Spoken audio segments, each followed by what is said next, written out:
Hello and welcome back to the Greatfully You podcast. I'm your host, Tausha Simon, and I am so happy that you're here.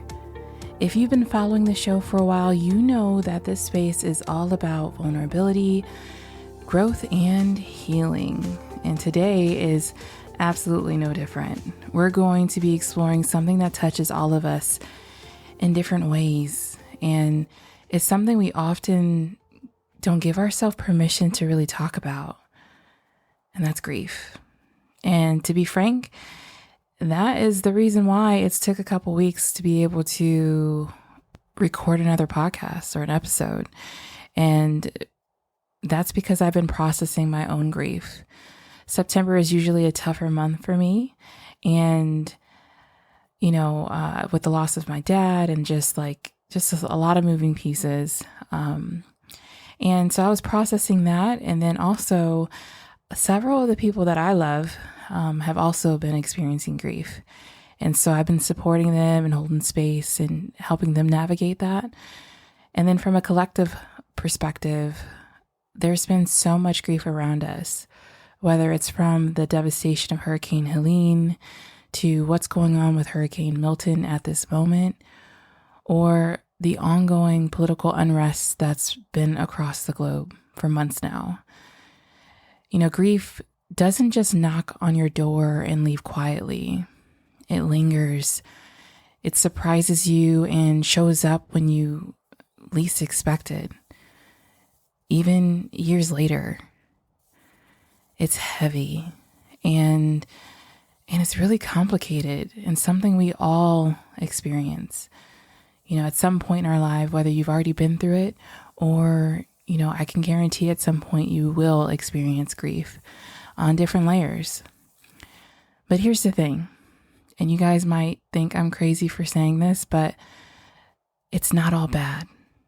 And if you're in the thick of it, that may be hard to hear because you just feel that heaviness and you know how painful it feels as you're processing and experiencing it.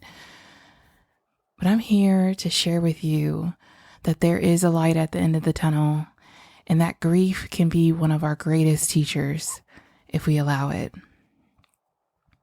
In my experience with grief, I've been able to learn profound lessons about my inner strength, my resilience, and how healing can look different, completely different than what I imagine. And so I'm here to encourage you to lean in when it feels tough, because I can guarantee you that you will experience the same if you choose. So today, I decided to title this episode, Grief, You Sneaky Little Bastard. And that's because it is. I'm just going to share about how grief has shown up for me in completely unexpected ways. From the loss of my dad to the quiet pains of dealing with unmet family expectations, grief has really snuck in, not just in those moments of loss, but in those moments where we face unmet expectations or when people we thought would show up for us just didn't. And it's messy. Grief is so layered and it touches every part of our lives. So before we dive in though, I really want to take a moment to reflect. I want you to think about how grief has shown up for you in your life. Was it expected or did it just come in like a wrecking ball, completely unannounced? Really sit with that for a second.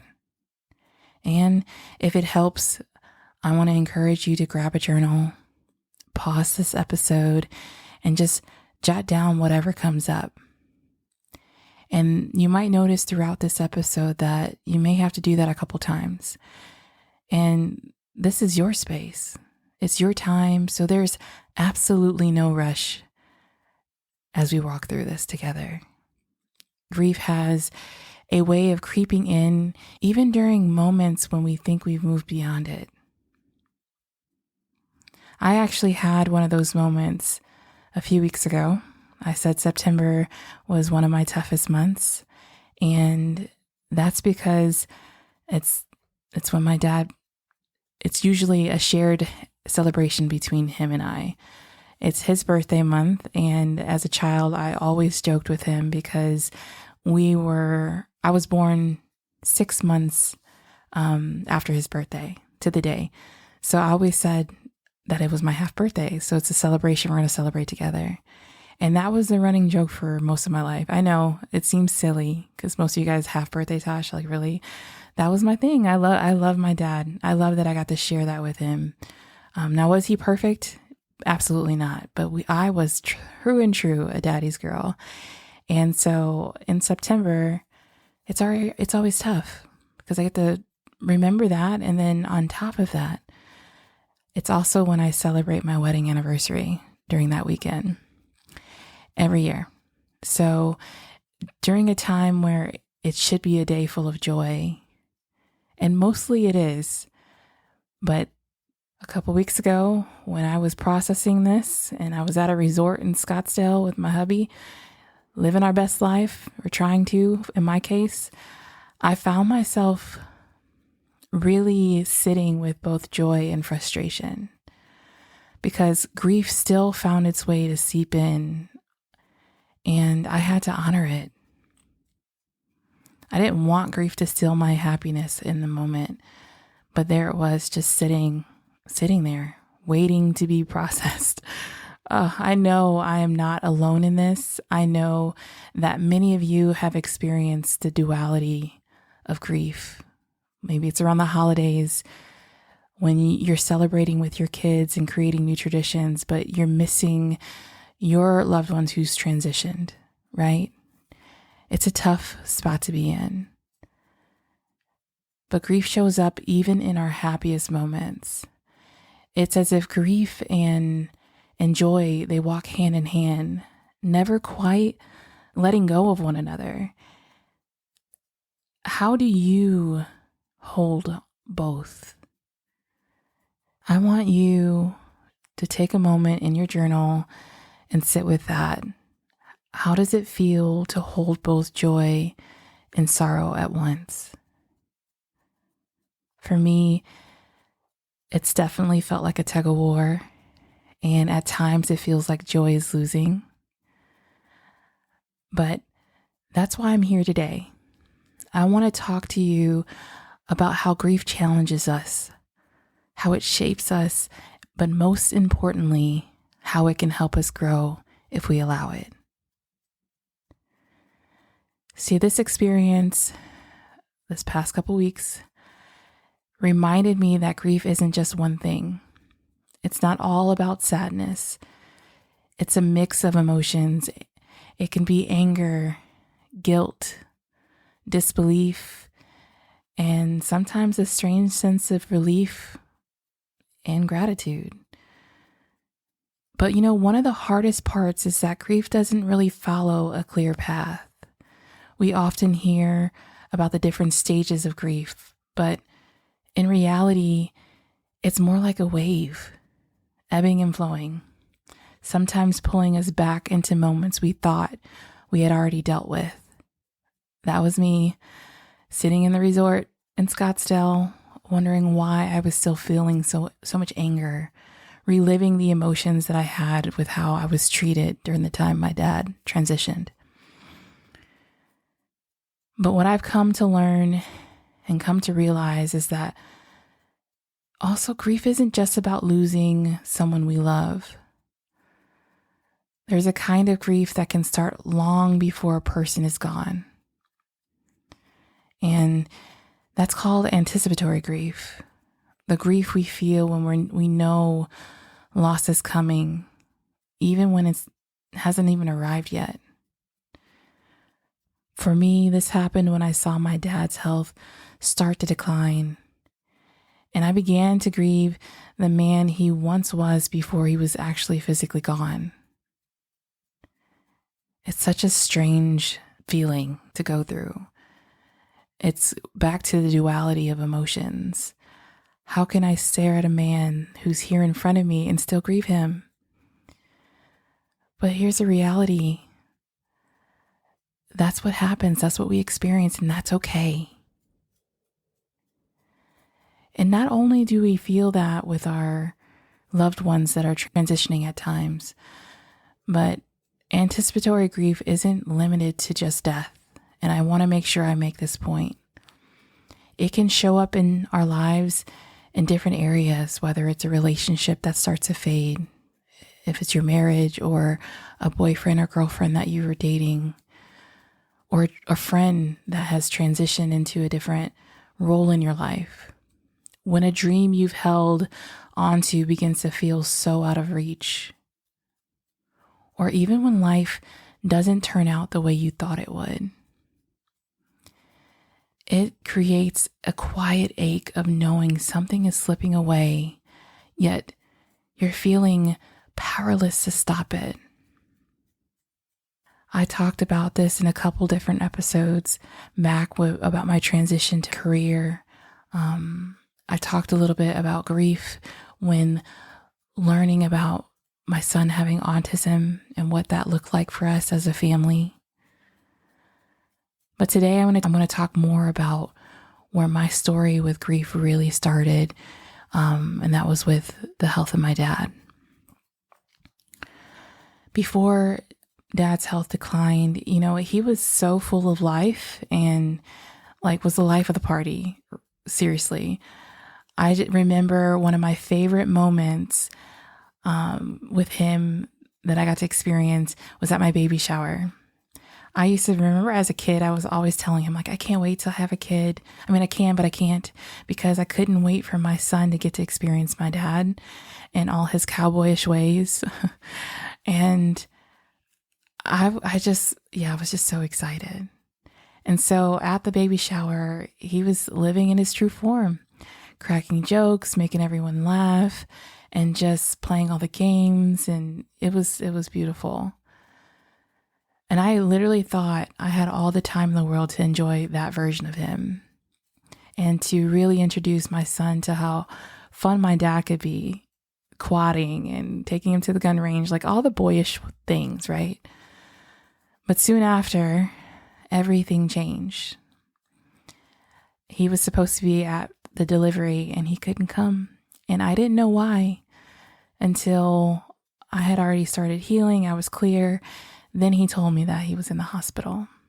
And it was at that point, it was never ending. He would come in and out of the hospital every other month, it felt like. And at the time, we didn't live in the same state. I was in San Diego and he was in Arizona. And so I was traveling back and forth with a newborn, stressed the heck out. I had a full-time job. And I was just so scared of what was to come. Will my son get to know his granddad the way that I've gotten to enjoy him? And interesting enough, as with each and every one of those trips that I would come and see about him, literally it was every other week, I look back and I don't know how I did it. And what I saw in a man that I've known so well, the joy within him slowly began to die, literally. He became so distant, and the closer he came to death, the more bitter and angry he came. And at the time, I just didn't know how he could treat me the way that he did. I had never known my dad to treat me this way. I was shocked. I felt betrayed. Who is this man that I'm looking at and listening to, who's treating me horrifically? I didn't know him. But over time, much after he passed, I began to realize that was just fear. Fear of the unknown, fear of leaving us, fear of losing him, fear of losing himself. But that didn't make it easier. I had felt like I lost him twice. First, the man I knew, and then again when he passed.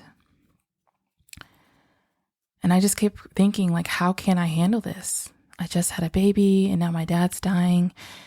It literally felt like my world was crashing. But one day, when I was in the thick of it, I had heard an intuitive thought said that I still have a choice I can choose how I respond. I can let my dad's anger continue to push me away, or let my frustration take over. Or I can choose true, unconditional love. That day, I made a conscious choice that no matter what he threw at me, no matter what other people were saying about me, I was going to focus on love. I led with love, even when his words were so hurtful. And recently, I went back and read through some of the old texts from back in those days, and it was hard to see, to be honest. I mean, thankfully, I was a little bit more detached from it, so I can see the fear in his messaging. But I can honestly say, as I was reading my responses, I am so proud of younger Tausha, because I continued to choose love even though it wasn't easy. It was necessary. And looking back, it was one of the hardest experiences of my life, but also the most meaningful.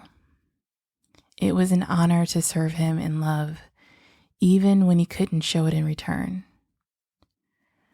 See, grief doesn't often hand us easy choices, does it? But in those moments, I chose love, and so can you. It wasn't always easy, but I knew that love was what would carry me through long after he was gone. And maybe you're being faced with a similar choice. If you are, know that it's okay to feel conflicted. It's okay to have those dualistic thoughts, to be angry, to still love, to be sad. You're not alone. And see, that's the lesson that grief sneaks in with. This idea that even when someone we love changes, we still get to choose how we respond. Grief gives us the option to grow, or if you choose, it can continue to hold you back. It's your choice. How do you want to move forward? My dad's death didn't just bring me grief, though. It really catapulted me into a spiritual journey, even deeper than what I had already experienced. See, I've always had questions about life after death. Especially after he passed, I found myself wondering if he was at peace. I was genuinely concerned about the anger that he held within him at the end of his life, because I had never seen this man this angry and this mean. I've seen him mean now, because he, like I said before, he wasn't perfect. But this is another level. And I was concerned that it would keep him here into this plane. And I'm like, God, source, whatever you want to believe in, please help him transition into his next experience. And see, I've always felt connected to something beyond this physical realm, whether it was through dreams or my intuition or just an inner knowing that was guiding me throughout my life. Some might call it prophetic, others call it intuition, but for me, it's simply who I am. I've always been this way. But even though I have always felt spiritually connected, losing someone so close to me was really uncharted territory. I've never lost someone that I was intimately close to. Like my dad and I, we talked every day. We had a great relationship in that way, right? And to be frank, at first I was angry because I thought something was wrong with me. Why can't I feel him anymore? I couldn't hear his voice. I couldn't feel his presence. And I have had so many experiences prior to him about other people's family and friends that have transitioned. And so I was like, why, what happened? I thought something was wrong with me. I felt alone in my grief. But thankfully, within a couple days, something shifted. I began to notice small, subtle shifts that I wasn't as alone as I thought I was.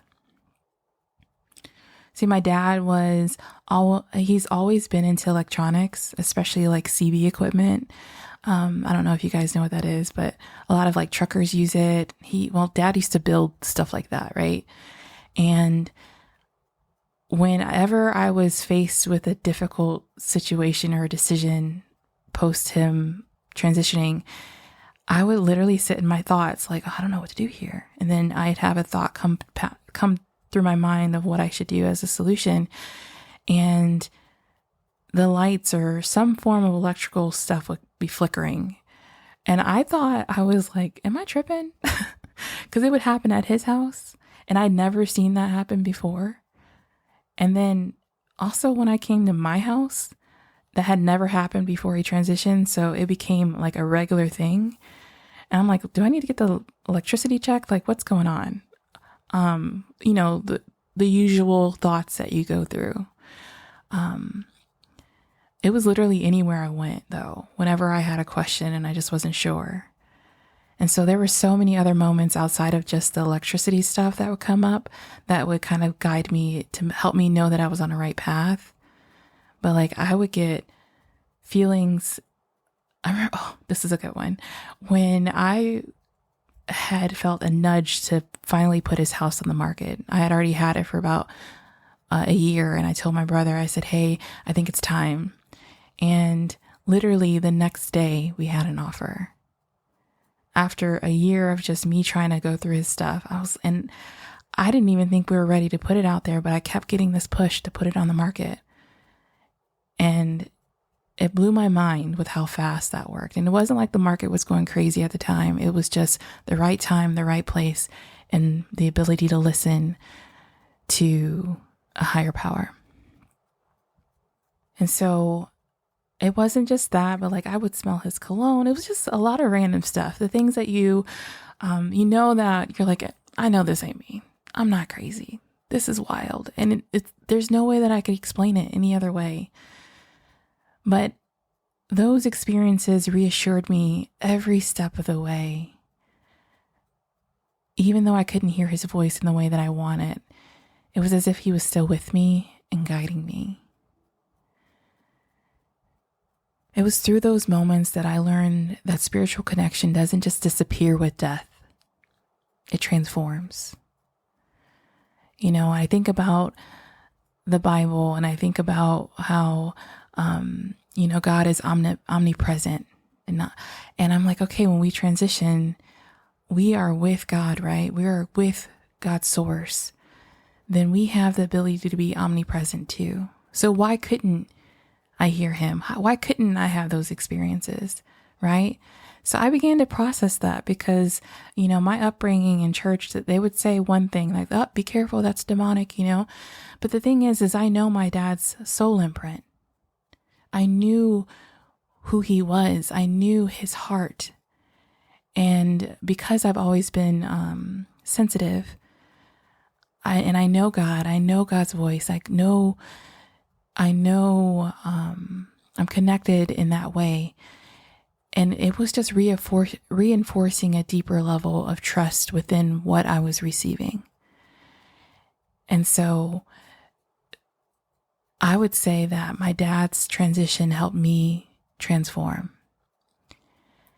It can continue to help me grow by teaching me to trust myself, to listen to my inner guidance, and really to recognize the signs that love that was once created, truly, it never leaves us. Take a moment right here. Have you ever felt something that you couldn't fully explain, but you knew deep down that it was real? Maybe it was a moment of intuition or a vivid dream or a feeling of peace that settled over you unexpectedly. It's those moments that remind us that there's more to life than what we can see or touch. And grief, though painful, can sometimes open us to those deeper connections. Perhaps you felt the presence of a loved one who passed, whether through a memory or a sign that seems to come out of nowhere as well. Or maybe you felt guided by an inner knowing, helping you through a difficult time when you needed it the most. If this resonates with you, I want to invite you to pause and reflect. Grab your journal, write about it. think about a time when you felt that deep sense of connection, whether it was through grief, joy, or even in the stillness of an ordinary day. What did that connection teach you? How did it change the way you moved forward?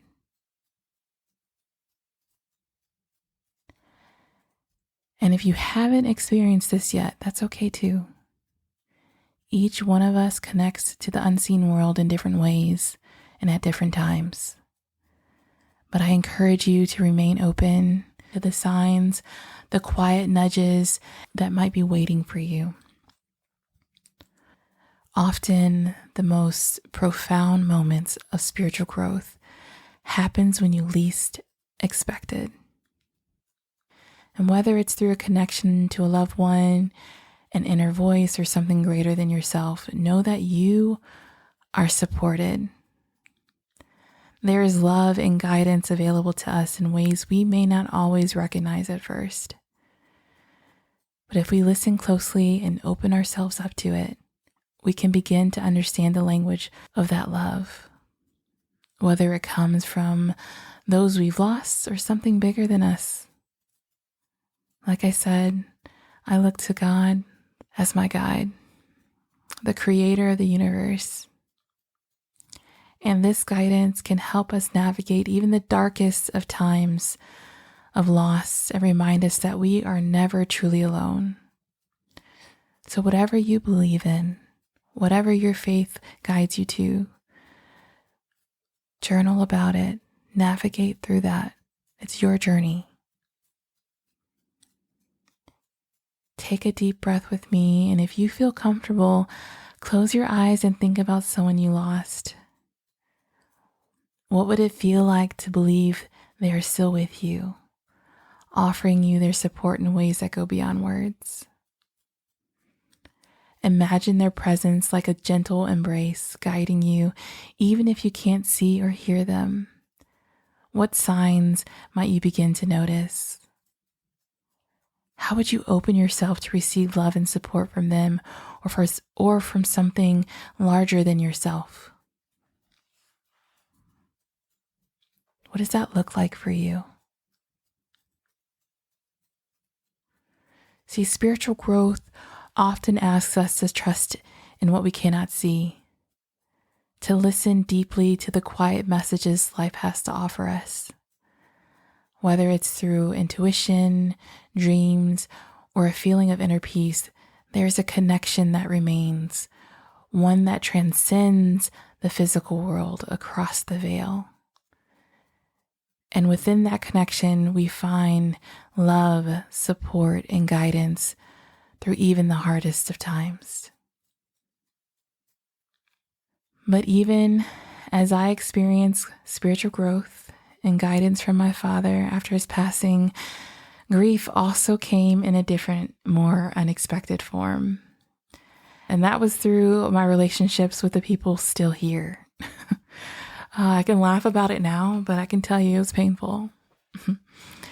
Well, I found myself comforted in knowing that my dad's presence was somewhat still around me in a new form. I also had to face the painful reality that not all of my family relationships were as supportive as I had hoped.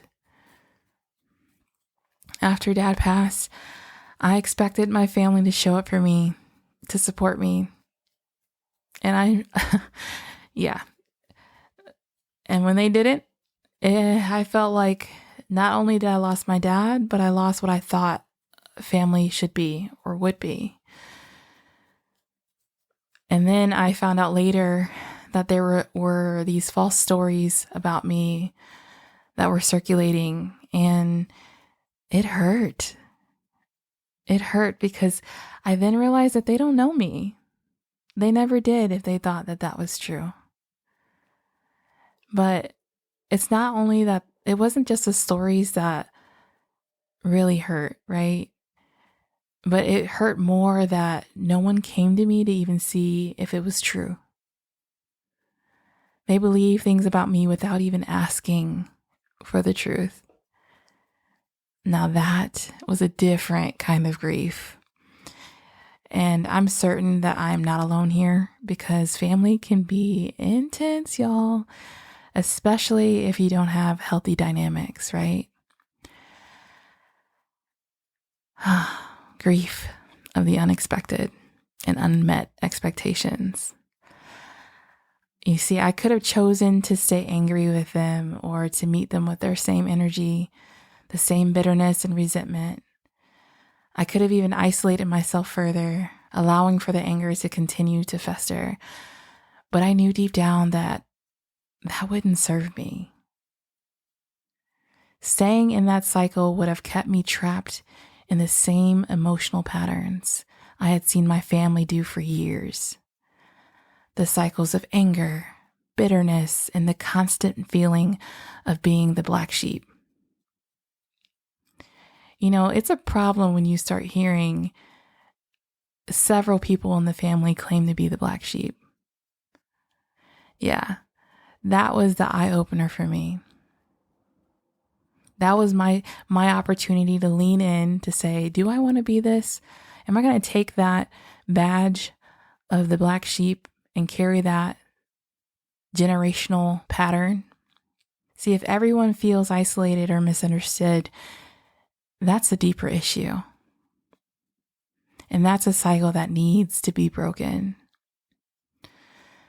So you might be wondering, how did I change that narrative? It wasn't about forgetting or excusing what had happened, but it was about choosing not to let those expectations or experiences define me or my future. Instead of letting the bitterness take root, I sought peace. And I had to dig deep, y'all, because I was mad, right? I prayed for guidance, for healing, and the ability to really just lead with grace. To see beyond the surface of their actions and to understand that they too were probably hurting and just taking it out on me, just like my dad was, right? By doing that, I was able to shift the focus from resentment to compassion. Breaking those family cycles wasn't just about changing them, but it was more so about changing me, choosing better, being an example for my children, and rising above the black sheep mentality. I'm breaking that cycle. I chose to redefine my own role within the family, one rooted in love and forgiveness, even when it wasn't returned in the way I hoped. My kids will never know the black sheep mentality. You see, letting go of those expectations that my blood family would be there in ways I needed was definitely one of the hardest things I've ever done. But my dad helped root that in me to be able to say, I could stand firm in who I am. Seeing my dad treat me in the way that he did and feeling incredibly betrayed, I knew if I could withstand that, I could withstand anything. And if he could do that, these other people that are in my family could do it too. So let me hold space. Who am I? Who do I want to be? How do I want to change the narrative for my family and the next generations beyond me? I had to release that expectation and create space for something even better. And when I was able to finally be at a place where I can see and choose to be better, to choose to rise, choose to be great, I then saw a shift in perspectives. I saw my chosen family, the people who chose to show up for me. See, my closest friends have always shown up when I needed them. There were even unexpected people who stepped in as well. When my dad passed, his best friend became one of the unexpected pillars in my support. He leaned in closer.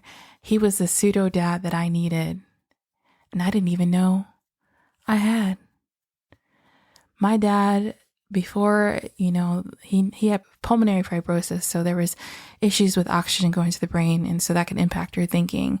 But before that happened, before all the anger and all that stuff was happening, he always told me, Tosh, if something ever happens to me, go to my best friend. And he would tell me, no matter what, you go find him. And I did. And to have him lean in and guide me and help me to see my dad as not just being my dad, but as the man he truly was. He was flawed, he was human, and he was complex. And it's in those moments that I spent with him, his best friend, I began to understand my dad in ways I had never had before. It helped me to see different experiences between him and my mom, and like those traumatic experiences I may have mentioned in the previous episodes. In any way, it allowed me to process my childhood and heal wounds that I didn't even realize were still open. Another gift given to me through grief.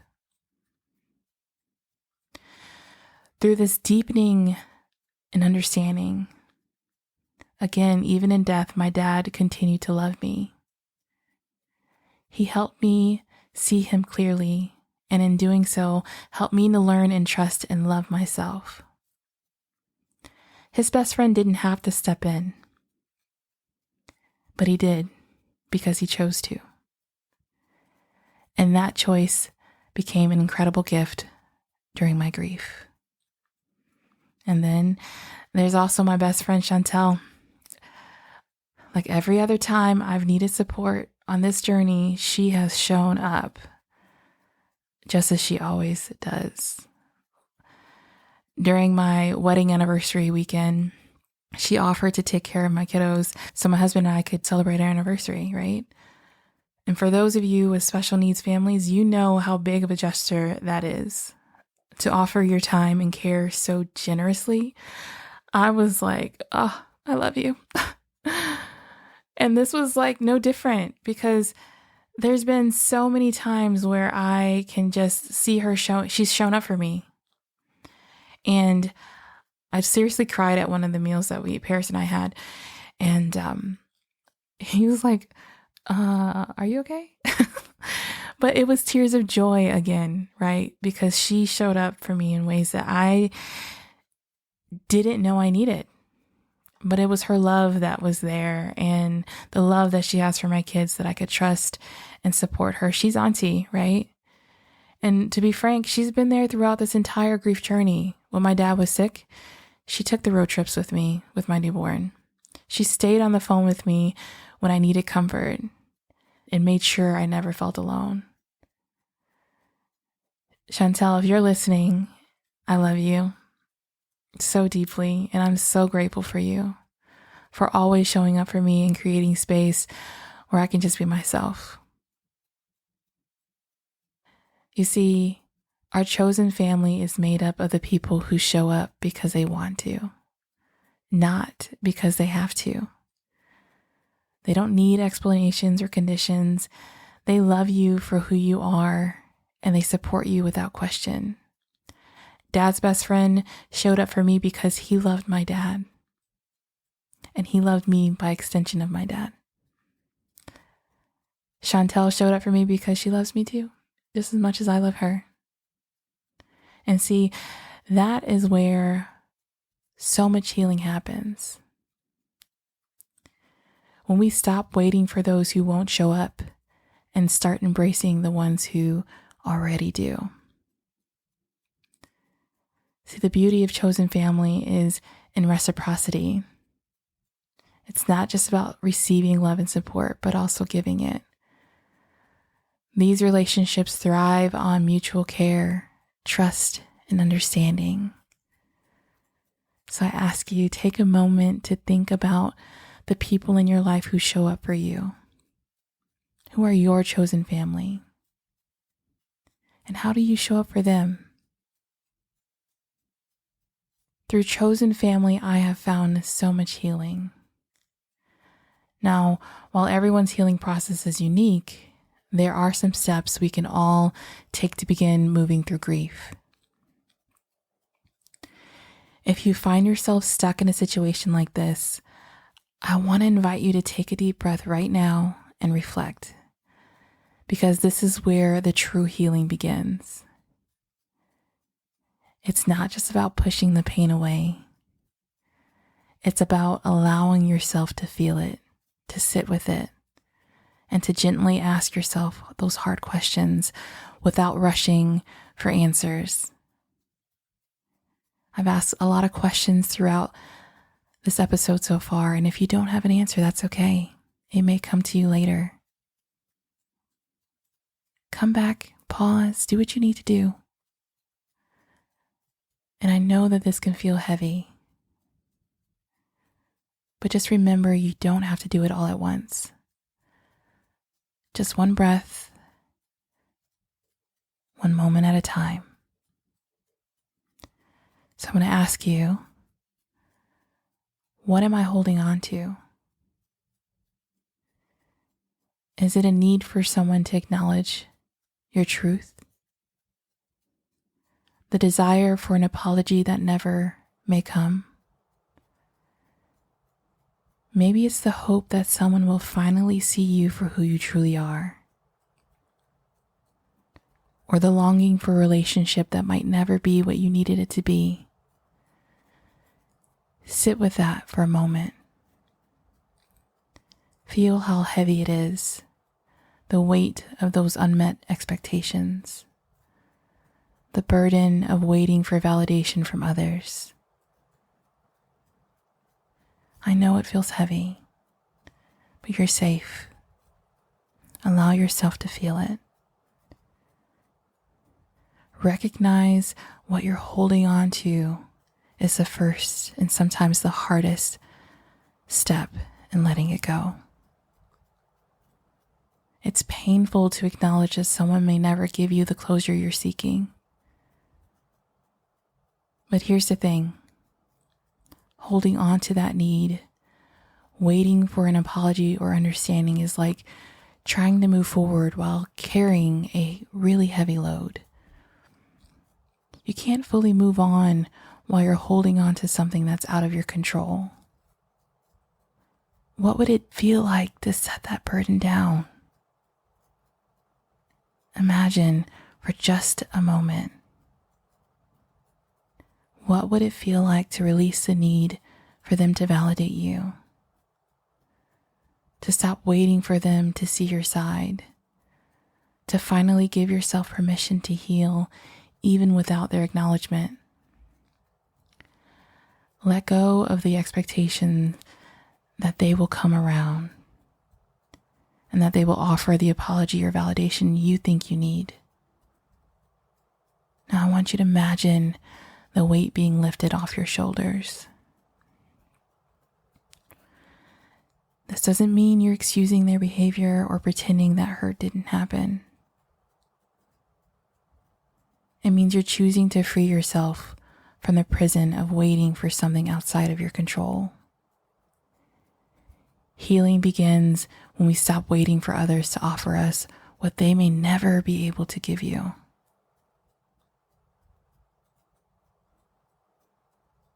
And as we lift these burdens, we may find that joy and grief can coexist in ways we never expected. One of the most challenging things to accept about grief is that it often doesn't stand alone. It intertwines with joy, and the two emotions can coexist in ways that feel confusing or even overwhelming. I know it feels heavy. It's a duality that we don't often talk about. The idea that you can feel immense joy and still carry deep grief at the same time. That weekend, as I celebrated my wedding anniversary, I also felt the absence of my dad more than ever. But I laughed, I smiled, and I enjoyed the time with my husband. But underneath it all, there was still a sadness. Grief was present, even in the moments of my love and joy, as I looked at my husband. It didn't take away from my celebration, but it reminded me of what was missing. And this is the key. Grief and joy don't cancel each other out. They coexist, creating a rich, emotional, beautiful, cohesive landscape. Grief reminds us of the depth of our love, and joy shows us that life still holds beauty. These emotions, while seemingly opposite, balance each other in profound ways. We talked earlier about how it feels to hold grief and joy at the same time. Take some time to re-center and look at that again. Know that it's safe to feel both. It's a part of the human experience. So as you're sitting with that, I do want to share some practical ways that we can support ourselves through that journey. Grief is so personal, but there are tangible ways to help yourself move through it, even when it's overwhelming. I've used several of these to navigate my journey. And so there's 10 steps. And like I said, grief is not a linear path. Tap into this toolbox when you need it. So step number 1 is to create a safe space for your emotions. Acknowledge and allow your emotions to surface without judgment. I had mentioned that this rose up for me during my anniversary weekend. I judged it. I was mad that I was angry. But I allowed myself to feel the anger. And then I allowed myself to process what I was feeling about my dad's specific grief, right? His transition and those around it. Grief is not just sadness. It's a mix of feelings: anger, guilt, relief, confusion. Whatever it is that you're feeling, don't push it away. Give yourself permission to feel whatever comes up. Find a space where you feel safe to let those out. It could be in your house, in a park, even in a car. There's been plenty of times where I found myself pulling over and crying because I needed it at that moment. There's been plenty of times that I found myself yelling in my car because I needed. So whatever you need, let it out. You could be talking to a friend, a safe space, that chosen family. And then 2, identify and name your emotions. When you name your emotions, whether it's anger, frustration, sadness, or fear, it allows you to address each feeling individually instead of being overwhelmed by the general sense of the pain that you're feeling. That's where journaling helps, right? Call it out. What is it that you're feeling? If you don't know, write that down. That's confusion, right? That's a feeling. It's okay. Keep journaling. And then number 3 is establish a grief ritual, whatever that looks like. So usually around the holidays, or frequent, like my dad's birthday or his death anniversary, that's around a time where I really yearn for him the most, or when there's a huge transition in my life, like when I went through my job transition. I just wanted my daddy, right? I wanted a hug for him. I wanted him to tell me it's going to be okay, like those type of things. And so what I did is I have my toolbox of things that I think about with him. So is it eating his favorite meal? Because he was a foodie. So whenever I eat certain things, it reminds me of him and I feel close. Or I'll go do one of his favorite activities, like going to the gun range or something, and I feel close to him. Or talking to his best friend. That always helps me feel, process that grief, or to honor him, because his best friend was a gift that he gave me, right? Another tool is to write letters that you won't necessarily send. It's very therapeutic. I had to do this when I had shared the experience I had with my dad's family. I was angry. I was hurt.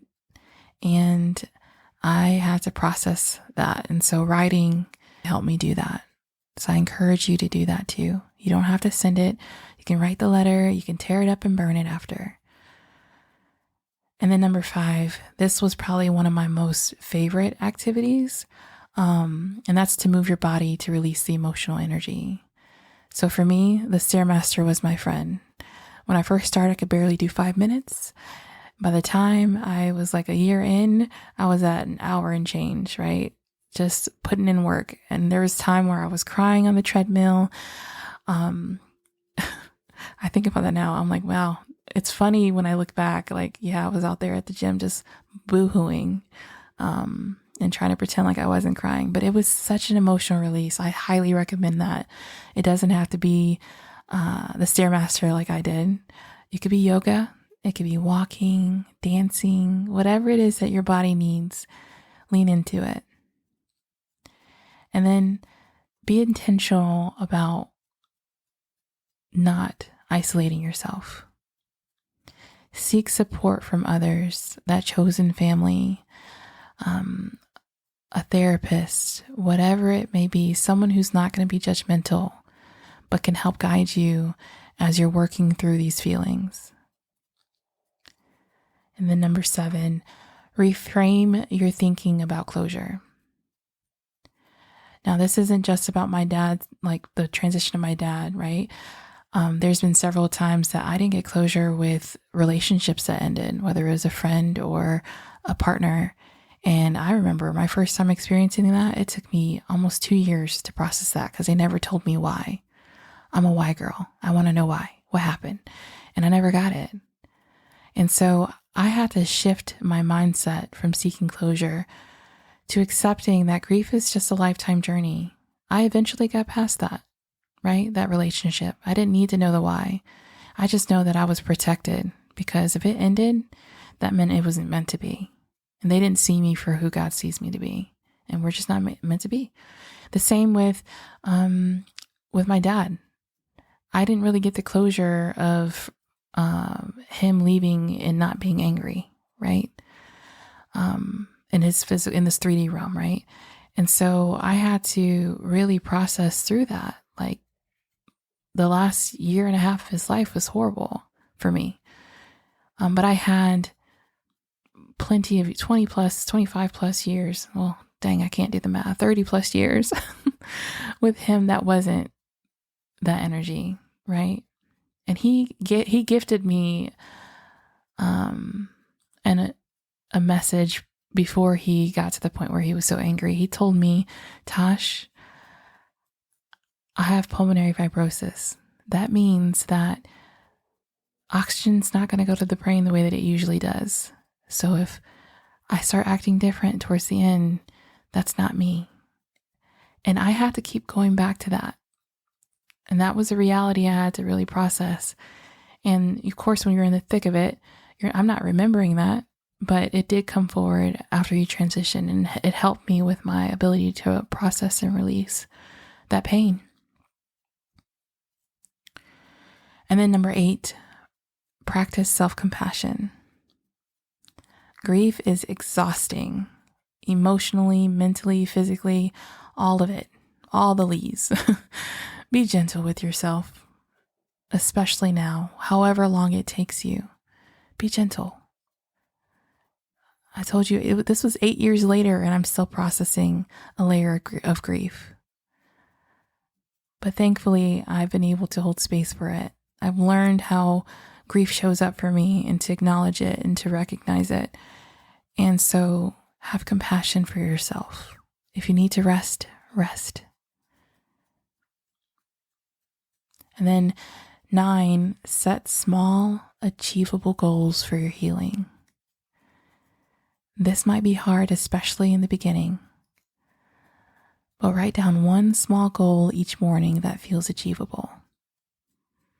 Even if it's just getting up and taking a shower. Write it down. If it's getting up and going to the mailbox, or taking the trash out. However small it is, whatever you need to do, write down one small goal each morning to help you move through the pain. And then 10, this is also a favorite of mine. Seek connection with nature. Nature speaks in its stillness. There's been plenty of times where I've been called to go out and by water. I love water.